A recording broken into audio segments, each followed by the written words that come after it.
272 अनस रजी अल्लाह अन्हु से रिवायत है, उन्होंने फरमाया कि नबी सल्लल्लाहु अलैहि वसल्लम जब हिजरत करके मदीना तशरीफ लाए तो अम्र बिन औफ नामी कबीले में पड़ाव किया जो मदीना के ऊंचे मकाम पर आबाद था।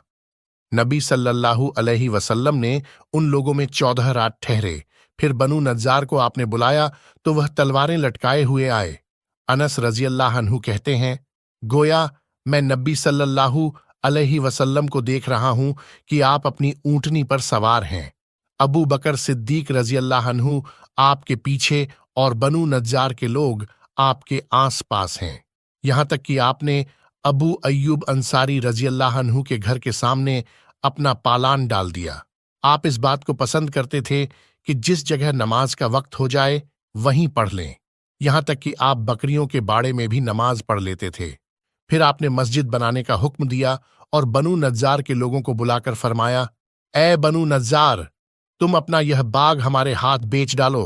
उन्होंने अर्ज किया, ऐसा नहीं हो सकता, अल्लाह की कसम, हम तो इसकी कीमत अल्लाह से ही लेंगे। अनस रजी अल्लाह अन्हु फरमाते हैं कि मैं तुम्हें बताऊं कि उस बाग में क्या था। वहां मुशरिकों की कब्रें, पुराने खंडरात और कुछ खजूर के पेड़ थे। आपके हुक्म से मुशरिकों की कब्रें उखाड़ दी गई, खंडरात बराबर कर दिए गए और खजूर के पेड़ काटकर उनकी लकड़ियों को मस्जिद के सामने गाड़ दिया गया।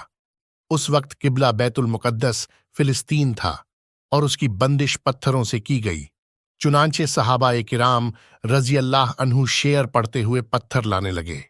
नबी सल्लल्लाहु अलैहि वसल्लम भी उनके साथ यह फरमाते थे, ए अल्लाह, जिंदगी तो बस आखिरत की जिंदगी है, बस तू अंसार और मुहाजिरीन को माफ कर दे।